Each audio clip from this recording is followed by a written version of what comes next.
அந்த இஸ்ரவேல் ஜனங்களை பார்த்து சொல்லுகிறாங்க, இவ விழுந்துட்டா, இதுக்கப்புறம் அவன் எழுந்திருக்க மாட்டான்.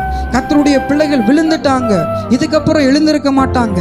கர்த்தருடைய பிள்ளைகள் உடைக்கப்பட்டுட்டாங்க, இதுக்கப்புறம் எழுந்திருக்க மாட்டாங்க. பிறர் இஸ்ரவேல் ஜனங்களை பார்த்து அந்த வார்த்தைகளை சொன்னாலும் கர்த்தர் சொல்லுகிறாரு, நீ விழுந்தாலும் பரவாயில்லை, நீ துவண்டு போனாலும் பரவாயில்லை, நீ சோர்ந்து போனாலும் பரவாயில்லை, இந்த மாதத்துல நான் உன்னை பிழைக்க வைப்பேன்னு சொல்லிட்டு கர்த்தர் அவர் நமக்கு வாக்கு தத்தத்தை கொடுக்கிறவரா இருக்கிறார். அன்பு கர்த்தருடைய பிள்ளைகளே, கடந்த மாசத்துல நம்ம உடைஞ்சு போயிருக்கலாம், கடந்த மாதத்துல நம்ம விழுந்து போயிருக்கலாம், வேதனைகள் அநேகங்கள் நம்ம நெருக்கி இருக்கலாம். இந்த மாதம் துன்பத்திலிருந்து கர்த்தர் நம்மளை உயிர்ப்பிக்கிற மாதம். வேதனைகளிலிருந்து நாம் பிழைக்கத்தக்கதாக அவர் நம்மை நடத்துகிற ஒரு மாதமா இருக்கிறது.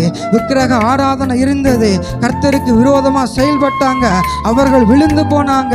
ஆனா வசனம் சொல்லுகிறது, நீதிமான் 7 தடவை விழுந்தாலும் அவன் எழுந்திருப்பான். கடந்த மாதத்துல ஆண்டவருக்கு விரோதமா நம்ம பாவம் செஞ்சிருக்கலாம், கர்த்தருக்கு விரோதமா நம்ம செயல்பட்டு இருக்கலாம், நம்முடைய கண்கள்னால பாவம் செஞ்சிருக்கலாம், நம்முடைய கால்களினால பாவம் செஞ்சிருக்கலாம், ஆண்டவர் விட்டு நம்ம தூரமா போயிருந்திருக்கலாம். ஆனா கர்த்தர் சொல்லுகிறாரு, இந்த மாதத்துல கர்த்தரை தேடுகிற பிள்ளைகளை அவர் பிழைக்க செய்கிறதற்கு அவர் போதுமான ஒரு தேவனா இருக்கிறார்.